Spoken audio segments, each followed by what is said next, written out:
Hello friends, welcome back my channel. 90 के दशक में बाबा साहब पर क्या बोले राजकुमार। बाबा साहब को मानते थे अपना आदर्श। राजकुमार अपने दशक के सुपरस्टार रहे हैं। हम आपको बता दें कि राजकुमार ने अपनी सभी फिल्मों में जो भी डायलॉग बोले वे सीधे दिल को छू लेते थे। राजकुमार ने 90 के दशक में बाबा साहब अम्बेडकर के प्रति अपने विचार व्यक्त किए।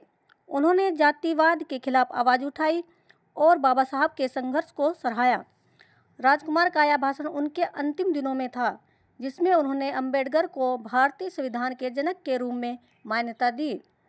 आगे हम आपको राजकुमार जी के बारे में उनसे रिलेटेड जानकारी भी देंगे। इससे पहले अगर आप हमारे चैनल पर नए हो तो चैनल को सब्सक्राइब करें और बेल आइकन का बटन दबाएं। राजकुमार का जन्म 1929 में हुआ था और वह अपने दशक के सुपरस्टार रहे हैं। अपने कैरियर में उन्होंने अनेक प्रसिद्ध फिल्मों में अभिनय किया, जो भारतीय सिनेमा में गहरी छाप छोड़ गए। अपने उद्धरण में राजकुमार ने बाबा साहब अम्बेडकर को अपना आदर्श माना है, साथ ही उनके प्रति गहरी श्रद्धा प्रकट की है। यह उनके विचारों में बाबा साहब अम्बेडकर की योगदान की गहराई को दर्शाता है। इससे यह स्पष्ट होता है कि उनकी बात उस समय अछूत जातियों के खिलाफ हो रहे भेदभाव पर प्रकाश डालती है। यह जातिवाद के खिलाफ एक महत्वपूर्ण संदेश प्रस्तुत करता है। राजकुमार अपने इतिहास और संस्कृति की समृद्धि का प्रदर्शन करते हुए अम्बेडकर के प्रति श्रद्धांजलि अर्पित करते हैं। यह न केवल भारतीयों के लिए गर्व की बात है, बल्कि सामाजिक न्याय की आवश्यकता को भी रेखांकित करता है।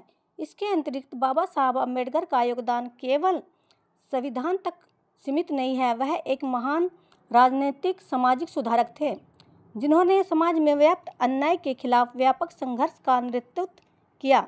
बाबा साहब अम्बेडकर ने दलितों के अधिकारों के लिए एक प्रभावशाली आंदोलन चलाया और भारतीय समाज में असमानता का मुकाबला करने का दृढ़ संकल्प लिया। उनका यह प्रयास आज भी प्रेरणा का स्रोत बना हुआ है। हालांकि भारत में जातिवाद आज भी विद्यमान है, जो जाति, रंग और लिंग के आधार पर भेदभाव को बढ़ावा देती हैं। यह सामाजिक चुनौतियां अब भी समाज में गहरा प्रभाव डाल रही है। इसके अलावा बाबा साहब अम्बेडकर ने संविधान में नागरिक स्वतंत्रता और सुरक्षा के उपायों को शामिल किया है, जिसमें भारतीय नागरिकों के अधिकारों की रक्षा सुनिश्चित हो सके। यह उनके विचारों की अस्थायी प्रासंगिकता को दर्शाता है। अंत में बाबा साहब अम्बेडकर को भारतीय इतिहास में एक महत्वपूर्ण व्यक्तित्व के रूप में मान्यता दी जाती है और बाबा साहब देशभक्ति का एक प्रतीक बने रहेंगे। उनका योगदान सदैव याद किया जाएगा।